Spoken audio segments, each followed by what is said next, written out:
Okay, let's unpack this.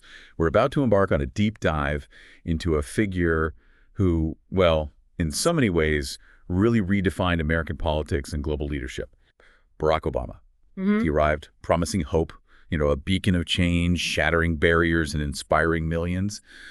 But as we explore his 2 terms, we'll uncover a presidency that was constantly battling complex, often unseen forces, navigating a true labyrinth of global threats, and grappling with a legacy still unfolding right before our eyes. What's truly fascinating here is how his journey from seemingly humble beginnings right up to the highest office in the land was often portrayed as almost, well, preordained, Yes. driven by this profound, almost palpable yearning for change in a really fractured world. This leads us to an important question our sources compel us to ask. What hidden currents truly propelled him to power? And, what profound secrets and challenges shaped his years in the Oval Office? We're not just going to skim the headlines. We're going to delve into the underlying dynamics that truly shaped his time. Right. Our mission today is to cut through all the noise surrounding such a pivotal figure, to give you a shortcut to being exceptionally well-informed about the Obama years. We'll extract the most important nuggets of knowledge and insight from our stack of sources, offering surprising facts and enough context to truly understand this pivotal, often turbulent period in American history. We aim to help you understand not just what happened during his presidency, but critically why it mattered, connecting the dots between seemingly disparate events and encouraging critical thinking about the monumental challenges and significant achievements that defined his time in office. This deep dive is about gaining knowledge quickly but thoroughly, finding those genuine aha moments without feeling overwhelmed by the sheer volume of information. Okay, great. So let's begin this incredible journey by looking at the unprecedented ascent of Barack Obama. Our sources take us all the way back to his early life, highlighting the foundational experiences that perhaps unknowingly prepared him for the global stage. He was born on August 4th, 1961 in Hawaii. His father, Barack Sr., was a Kenyan economist, and his mother, Stanley Ann Dunham, an American. Mm-hmm. They met as students in Hawaii, which, that detail in itself speaks to a certain openness and blend of cultures right from the very beginning of his life. It's a remarkable origin story, isn't it? And the sources really emphasize that unique beginning. After his parents' divorce, which is common enough, sure, but then he spent his early childhood in Indonesia after his mother remarried. Right, Indonesia. Yeah. This diverse background spanning continents and cultures from the vibrant urban sprawl of Jakarta to the island tranquility of Hawaii, it uniquely shaped his worldview. His memoir, Dreams from My Father, which came out in 1995, really sheds light on this. Yeah. He describes the, quote, complexities of discovering his identity in adolescence. Just imagine growing up navigating such distinct cultural landscapes. It naturally cultivates an ability to see multiple perspectives. This personal journey, grappling with multiple cultural influences and a sort of fluid sense of self, inadvertently yet profoundly, prepared him for a role that would often require bridging deep divides. Yeah, you can see that. Both domestically, within a polarized America, and internationally on the global diplomatic stage. It wasn't just an interesting biography, it was, a formative crucible. It's quite striking, as you say, how early this multicultural foundation was laid. And then before 5th grade, he returned to Honolulu, Mm-hmm. living with his maternal grandparents and attending a private prep school on scholarship. Mm-hmm. This detail feels significant because it illustrates a trajectory shaped by both the early divorce, the constant relocation between countries, and, remarkable opportunity, clearly provided by his inherent academic promise. It's a powerful testament to how young life can be shaped by such varied, impactful experiences, setting a truly unique path. He wasn't simply born into a particular social stratum and stayed there. His early life was a continuous process of adaptation and growth across different worlds. Absolutely. That early exposure to such varied environments and the constant need to navigate different cultural landscapes, it provided him with a profoundly unique lens through which to view the world. It's not a common path for someone who would later become a global leader, and it undoubtedly informed his later approach to diplomacy, his ability to empathize with diverse perspectives, and perhaps even his patience in negotiating complex international issues. Yeah. He learned early on that there isn't just one way to see the world, a lesson that's, invaluable for a future president. So from Hawaii, his educational journey continued. After 2 years at Occidental College in L.A., he transferred to Columbia University, graduating in 1983 with a degree in political science and international relations. This academic foundation Focusing explicitly on politics and international affairs clearly laid some very intentional groundwork for his future career, suggesting an early interest in the mechanisms of power and global dynamics. Right. And what's particularly noteworthy is what happened immediately following his graduation in '83. He didn't immediately jump into a traditional political career path or corporate law. Right. Instead, he worked in New York City for a bit, and then significantly, he became a community organizer on the south side of Chicago. That feels key. It's a critical detail, as our sources highlight, because he coordinated directly with churches to improve housing conditions and create job training programs in a community hit hard by steel mill closures. This wasn't just theoretical policy discussion, it was direct, gritty engagement with profound hardship, working at the grassroots level to affect practical social change. Wow. He was literally helping people find jobs and better places to live, feeling the direct impact of policy or the lack thereof on everyday lives. And this leads us directly to that intriguing question from our sources about unseen forces. Was this early exposure to profound societal needs, this direct interaction with communities facing immense challenges, economic devastation, was that a hidden current that shaped his future policy ambitions? It seems plausible, doesn't it? It's so different from the traditional path of many politicians who might move straight from law school or business into policymaking. This ground-level experience, understanding the real, tangible impact of economic downturns and pervasive social inequality, surely gave him a unique perspective on the profound societal needs of the nation. Exactly. It grounded his understanding of people's daily struggles in a way that boardrooms or legislative chambers alone simply couldn't. It provided a direct, unfiltered view of American struggle. Precisely. That hands-on experience, seeing the direct consequences of economic shifts and the resilience, but also the vulnerability of communities, it's a powerful shaper of a politician's empathy and practical approach. It imbues a sense of urgency and reality that textbook knowledge just cannot provide. It's not just about learning about policy in a lecture hall. It's about witnessing the human impact, the desperation, and the fundamental hope that people cling to even in difficult circumstances. Yeah. This foundational commitment to practical change and social justice would become evident throughout his career, a consistent thread in his policy aims. Then, as our sources point out, in 1988, he attended Harvard Law School, Right. where he quickly gained national attention as the first African-American president of the Harvard Law Review. Huge deal. Massive. After law school, he continued his commitment to public service, joining a small civil rights law firm in Chicago, continuing his work through legal means. The significance of being the first African-American president of the Harvard Law Review really can't be overstated, can it? Not at all. It wasn't just an academic achievement. It was a clear signal of his intellectual prowess, his leadership potential, and his ability to break barriers very early on. This was a national spotlight moment even before he officially entered electoral politics, showing that his trajectory was already pointing towards broader influence and national recognition. Right. It's a remarkable achievement that speaks volumes about his capabilities and the attention he could command. Absolutely. It indicated not just academic excellence and a rigorous intellect, but also a capacity for leadership and an ability to navigate complex, highly competitive environments with grace and effectiveness. It was, in many ways, a preview of his future ability to command attention and respect on much larger, even global stages. It demonstrated an inherent talent for navigating high-pressure, high-stakes situations. And his personal life also took shape during this period, providing a solid foundation. In 1992, he married Michelle Robinson, herself a highly accomplished lawyer who had excelled at Harvard Law. Their daughters, Malia and Sasha, were born in '98 and 2001. This personal foundation, a stable family life, was clearly solid as he moved more deeply into the political arena. Yeah, seems so. He was elected to the Illinois Senate in 1996 and then to the U.S. Senate in 2004.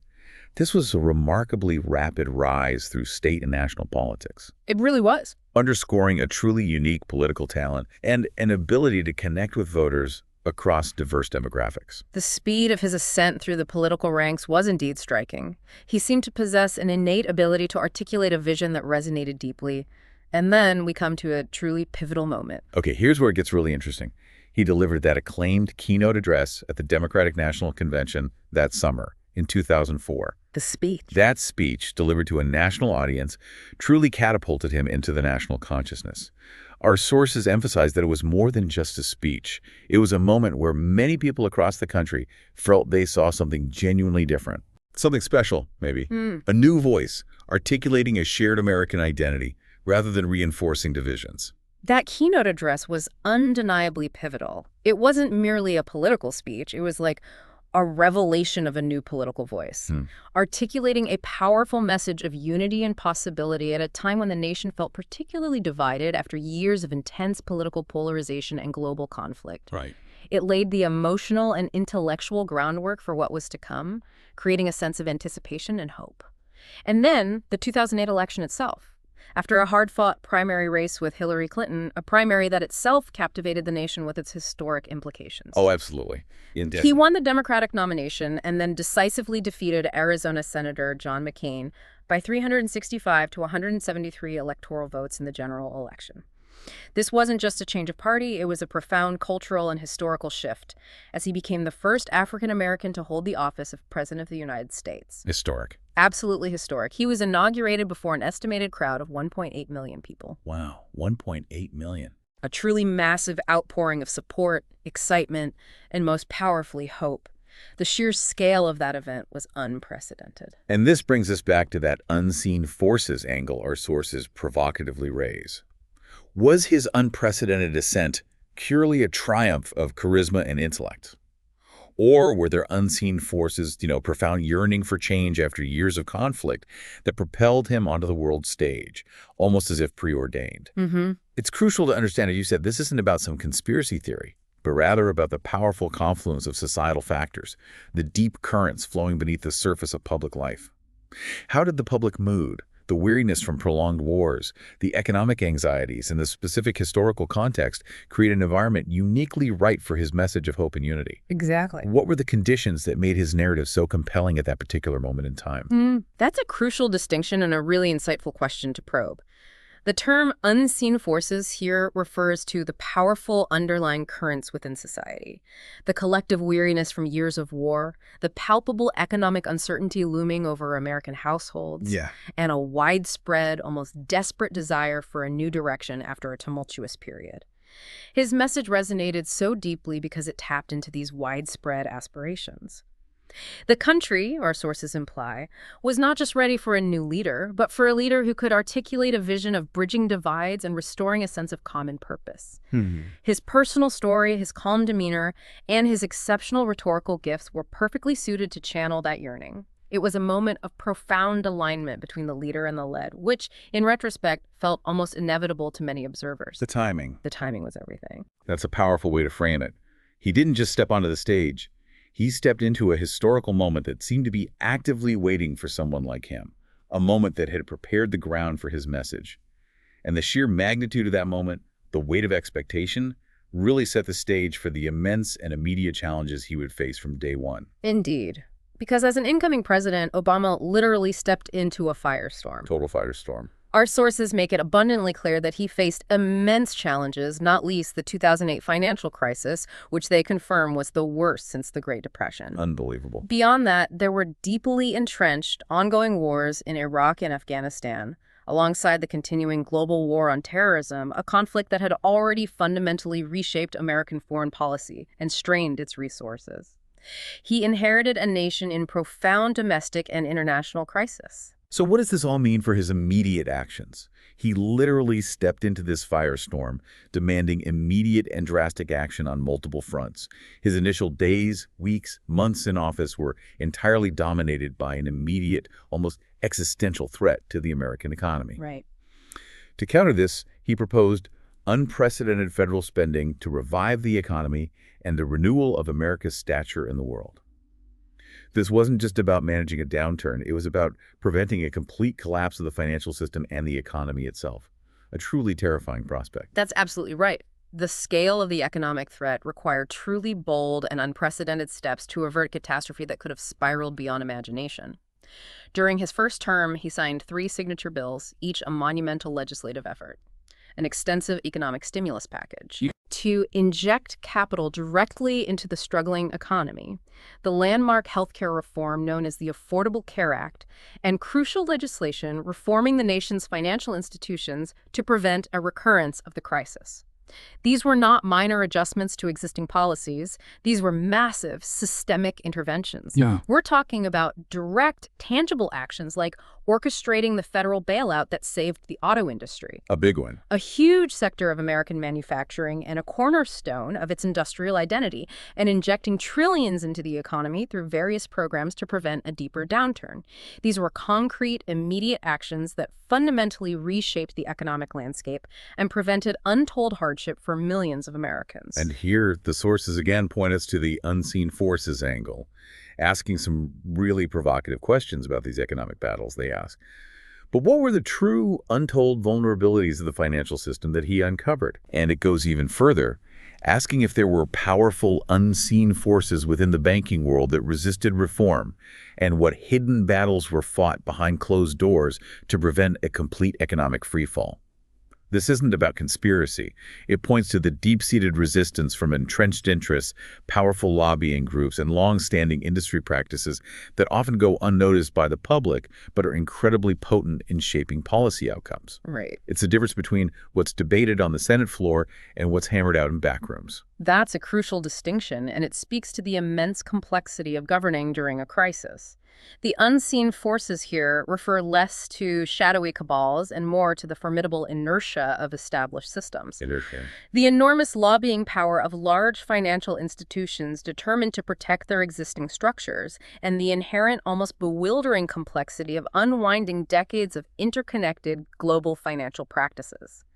The battles fought behind closed doors involved intensely difficult negotiations, political arm-twisting where every word and comma in a bill was fought over, and the delicate, precarious balancing act between stabilizing a teetering system and implementing meaningful long-term reform that would address the root causes of the crisis.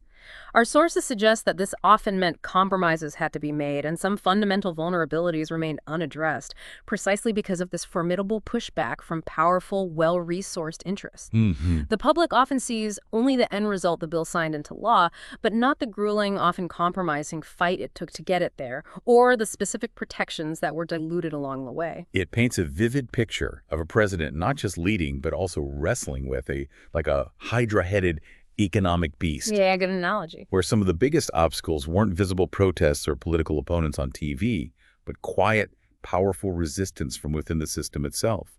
It's a compelling look at the often invisible challenges of structural change. This immediate, intense focus on economic stability, however, also paved the way for his ambitious domestic policy agenda, most notably the colossal undertaking of healthcare reform. Right. Moving from the immediate economic crisis, his administration's focus shifted to what ultimately became his signature domestic achievement: the Affordable Care Act, universally known as the ACA. Obamacare. Obamacare, yes. This monumental piece of legislation aimed to comprehensively overhaul America's complex, often fragmented, healthcare system and promised, at its core, universal coverage, a goal that had eluded presidents for decades. A huge lift. And this policy, as our sources highlight with stark clarity, sparked ferocious political battles and faced relentless opposition from its very inception through its implementation. Oh, absolutely relentless. It truly was a defining struggle of his presidency, consuming an enormous amount of political capital and public attention. If you remember the town halls, the impassioned debates on cable news, the constant media coverage, it was an all-consuming fight that shaped the political narrative for years. Exactly. And once again, the unseen forces angle from our sources asks us to look much deeper than the public spectacle. They pose critical questions. But beyond the public debates, what secret concessions were made to pass this landmark legislation? What powerful, entrenched interests fought against it in the shadows? And did the complex labyrinth of its implementation hide unforeseen vulnerabilities or even deliberate sabotages that continue to unravel its original intent? This challenges us, to think about the true cost and compromises involved in achieving such a major legislative victory. It really does. The sources imply that the bill that ultimately passed was often not the pristine, ideal vision that began, precisely because of the myriad of forces at play behind the scenes, from intense negotiations with different industry groups like insurers and pharmaceutical companies, to concessions made to secure crucial votes, from wavering politicians, to the sheer, almost overwhelming complexity of transforming such a massive and deeply entrenched sector of the American economy. These hidden compromises could, and did, create vulnerabilities that would impact the law's effectiveness and public perception long after it was signed. So let's unpack this a bit more. This perspective really forces you, our listener, to consider that even a landmark achievement like the ACA, which was incredibly public in its debate, had a whole other layer of struggle happening out of sight. Hmm. It wasn't just about convincing the public or winning votes in Congress. It was about navigating this labyrinthine maze of powerful, unseen stakeholders, each with their own agenda and leverage. Yeah. It sounds like trying to untangle 100 years of deeply knotted rope while everyone watches and critiques your every move. That's not a bad way to put it. Beyond healthcare, our sources also note that Obama pressed for a Fair Pay Act for women and new safeguards for consumer protection, signaling a broader progressive agenda. Indeed.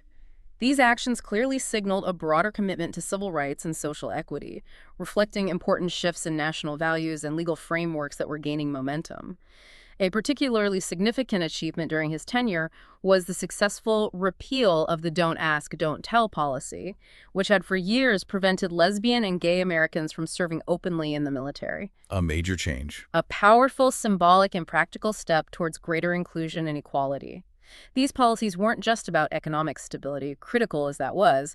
They were about fundamental fairness and actively working to change the fabric of American society, aiming to make it more inclusive and representative of its diverse population. They truly were foundational shifts that sought to address long-standing inequalities. And then, surprisingly early in his first term, in 2009, Obama became the fourth president to receive the Nobel Peace Prize. Yeah, that was quite early. This was a global acknowledgement of his stated vision for a more peaceful world and his initial diplomatic efforts to re-engage with nations. Yes, that was a remarkable moment on the international stage, acknowledging his diplomatic aspirations and broader global vision for a new era of cooperation. However, it's crucial to balance this international recognition with the political realities he faced at home. Absolutely. Our sources clearly indicate that in the 2010 midterm elections, the Democrats lost control of the House of Representatives, suffering significant losses. The shellacking, as he called it. Exactly. This reversal fundamentally affected Obama's future domestic policy agenda, demonstrating the intense political polarization and formidable resistance he faced domestically. It significantly altered the political landscape for the remainder of his presidency, forcing him to adopt new strategies and often rely on executive actions rather than legislative initiatives. Right. It highlights the inherent ebb and flow of political power and the immense difficulties of enacting sweeping change without consistent legislative support. That shift in the House really set a different tone for the latter half of his presidency, forcing a more constrained approach to his agenda, particularly on domestic issues. But despite those domestic headwinds, he was re-elected in 2012, defeating former Massachusetts Governor Mitt Romney by a clear margin of 332 to 206 electoral votes. A solid victory. This re-election validated his approach to the economic crisis and his first term's achievements in the eyes of the electorate, even as the international stage continued to present profoundly complex and evolving problems. The Middle East, for instance, remained a key foreign policy challenge throughout both of his terms, a region perpetually in flux. While his administration ended the highly controversial war in Iraq, a significant campaign promise, Obama simultaneously escalated the fight against al-Qaeda, transforming the war on terror with the increased use of drone strikes and special forces operations. A big shift in strategy. A strategic and highly consequential shift in counterterrorism tactics, moving away from large-scale ground invasions towards more targeted clandestine operations. Our sources specifically highlight these as highly classified missions often operated in the shadows, far from public scrutiny, adding another layer to the unseen forces at play. And this raises critical questions about those unseen forces, not just in the political arena, but in the very nature of modern warfare itself. Our sources compel us to ask, what ethical dilemmas, what unforeseen consequences, and what profound human costs were concealed beneath the surface of this new form of warfare? Deep questions. This isn't merely about the tactics, it's about probing the long-term impact on international relations, on civilian populations, and on the very definition of conflict in the 21st century. The sources also ask, did the elimination of high-value targets reveal deeper, more insidious threats that remain unseen to this day? This prompts us to consider whether neutralizing one head of a hydra simply allowed new, perhaps more decentralized and harder to track, threats to emerge. That's a truly profound point, and it speaks to the moral complexities and the enduring, evolving nature of conflict that can exist even after tactical successes. The killing of Osama bin Laden, for instance, which Obama famously directed, was undeniably a major triumph against the head of al-Qaeda and the mastermind behind the horrific September 11 attacks. A huge moment. Yet, as our sources point out, even after such a significant victory, a new self-proclaimed Islamic State arose during a civil war in Syria and began inciting terrorist attacks, ISIS. demonstrating that while a specific threat might be neutralized, the underlying conditions for new threats can persist or even be exacerbated by conflict, creating new, often more diffuse, dangers that are harder to track and defeat. It was like closing one chapter only to open another, equally challenging one. Yeah. His administration also sought to manage a hostile Iran with a complex treaty that aimed to hinder its development of nuclear weapons, another incredibly complex and controversial diplomatic effort aimed at containing a long-standing existential threat in the region. The Iran deal. Very contentious. Extra. These details truly show the persistent and constantly evolving nature of global threats that required adaptable, often controversial, and always complex responses, forcing his administration to constantly pivot and redefine its strategies. Beyond the Middle East and the shifting landscape of counterterrorism on the broader global stage, Obama also initiated a significant strategic shift known as the pivot to Asia. The rebalance. Aiming to rebalance American foreign policy in the face of rising Chinese power.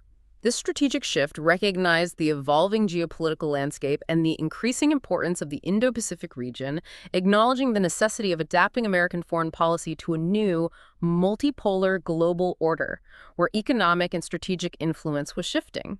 Simultaneously, as our sources highlight, the world grappled with an escalating, largely invisible threat: cyber warfare. State-sponsored hacking, digital espionage, and the silent theft of secrets became the new insidious battlegrounds, operating often below the threshold of traditional military conflict, but with potentially devastating consequences. This is a particularly chilling manifestation of unseen forces, because it operates in a realm that is largely hidden from public view. Absolutely. Our sources specifically ask, how much did Obama's administration truly know about the scope of these unseen digital attacks? And were there profound, almost existential threats lurking in the digital realm that remain concealed from the public? This points to the invisible, yet deeply impactful new frontiers of conflict, where the battles are fought not with bombs and bullets, but with lines of code and stolen data. Right. Often without public awareness until it's far too late, or when the full extent of damage is finally revealed. It's a constant race to understand a threat that is constantly reinventing itself. That's a critical area of national security because cyber threats operate in a realm where visibility is inherently limited and attribution is notoriously difficult. The unseen forces here are the clandestine, constantly evolving tactics of state-sponsored actors, the incredibly sophisticated nature of the attacks themselves, and the difficulty of definitively attributing them to a specific perpetrator, which complicates any response. Makes sense. It's a perpetual arms race in the digital shadows, with national security implications that are often not immediately apparent to the public, even when critical infrastructure or sensitive data is compromised. It required a fundamentally new kind of intelligence gathering, a new kind of defense, and new doctrines for engagement, often operating in layers of secrecy. It's a battle being waged every single day, largely without public knowledge, yet with profound societal ramifications. Wow. Beyond matters of security and geopolitics, his administration also made a significant move on the environmental front, adopting the Paris Climate Agreement in 2015. Yes, Paris. This landmark accord, signed by 174 states in the European Union, aimed to reduce greenhouse gas emissions and slow global warming, representing a truly global effort to tackle a shared planetary crisis. This represents a major diplomatic achievement and a global recognition of a shared existential challenge, showcasing a multilateral approach to complex issues that transcend national borders. It was a commitment to future global stability, a challenge that requires an unprecedented level of international cooperation and long-term vision. It also demonstrated his administration's belief that climate change was not just an environmental issue, but an economic and security one as well, demanding immediate global attention and action. And as we move towards the very end of his presidency, we come to a really crucial question about his legacy, especially concerning race in America. His election, as our sources remind us, was hailed by many as a monumental step into a post-racial America. Yeah, that phrase was everywhere. A new era where race would no longer be a primary defining factor. That initial perception really underscored the immense symbolic power of his presidency and the hopes attached to it. For many, his election felt like a monumental leap forward, a promise fulfilled from the civil rights movement, Right. suggesting that the nation had finally truly moved beyond its deeply troubled racial past. It was a moment of profound optimism. Here's where it gets really interesting and quite poignant. That idea of a post-racial America. Hmm. What does this all mean in the light of what actually unfolded? Mhm. Our sources make it clear that despite that initial hope, his presidency coincided with a renewed national reckoning on race, police brutality, and systemic injustice. Ferguson, Black Lives Matter. Exactly. The profound hope for unity and a post-racial society often clashed with deeply entrenched divisions that perhaps had been simmering beneath the surface, only to boil over during his tenure. That's the complex, often painful reality that our sources illuminate. The unseen forces here are addressed directly by the source. Was the idea of a post-racial America a myth? A tough question. And it further questions. And were there unseen forces, perhaps powerful cultural currents or deliberate provocations, that sought to exploit and exacerbate these underlying tensions, threatening to unravel the very fabric of unity he sought to inspire? This invites us to consider the complex, enduring nature of racial dynamics and the subtle yet powerful forces that resist social cohesion and progress. Yeah. It's about the societal currents, the historical legacies, and the deeply ingrained biases that don't just disappear with one election, however historic or symbolically powerful. His presidency, in a way, exposed the persistent nature of racial challenges, even as it symbolized immense progress. It showed that while barriers can be broken, the deep work of addressing systemic issues is a continuous, generational effort. So it's not just about what he faced in policy debates, but what he faced as a symbol, an individual standing at the intersection of progress and persistent, deeply ingrained societal challenges. Well, It's a powerful reminder that change is a continuous, often difficult effort, not a single event or a finished chapter. In the last year of his second term, Obama spoke at two events that clearly moved him deeply, moments that offered a chance for profound reflection on this ongoing journey. The 50th anniversary of the Civil Rights March from Selma to Montgomery, Selma? and the dedication of the National Museum of African American History and Culture. Two incredibly powerful moments. These were deeply symbolic and personally significant for him, reflecting on the long, often arduous arc of the American story, particularly regarding civil rights. At Selma, commemorating a pivotal moment in the fight for voting rights, he offered powerful words, saying, "Our union is not yet perfect, but we are getting closer." Acknowledging the journey. Exactly. Acknowledge both the immense strides made and the unfinished work that remained. And then, at the opening of the National Museum of African American History and Culture, a monumental institution dedicated to the Black experience in America, he told those attending, "And that's why we celebrate, mindful that our work is not yet done." These reflections truly encapsulate the ongoing journey of American society, acknowledging significant progress while emphasizing the continuous effort required for a more perfect union. His presidency highlighted both the immense potential for progress and the persistent complex challenges that still remain, reminding us that societal evolution is a marathon, not a sprint, Yeah. and that leaders, however visionary, are often grappling with forces far larger and older than themselves. A powerful and realistic perspective to end on, really. So if we connect this entire deep dive to the bigger picture, Barack Obama's presidency was indeed a rich tapestry, woven with threads of triumph, profound challenges, and enduring questions. From navigating the brink of economic collapse to steering through the complexities of a new global order, his time in office compels us to look far beyond the surface, to understand the deeper currents at play. He was an embodiment of hope, certainly, an architect of change, yet a president who consistently grappled with profound societal fault lines and what our sources provocatively call unseen forces. His tenure is a testament to the immense pressures and multifaceted challenges inherent in leadership at that level, particularly when those challenges are intertwined with historical legacies and evolving global threats that aren't always visible to the naked eye. Which leads us to an important, sort of lingering question for you, our listener. Was Barack Obama merely a product of his time, uniquely suited perhaps to address the specific crises he inherited? Or was he a visionary, whose battles against these complex, often hidden forces continue to shape our world and the challenges we face today, echoing through the current political and social landscape? The truth, perhaps, lies beyond the headlines, somewhere in the interplay of leadership and these deep, often hidden currents of history. We hope this deep dive has offered you new insights and prompted you to look closer and with greater nuance at the layers of influence that continue to shape our world.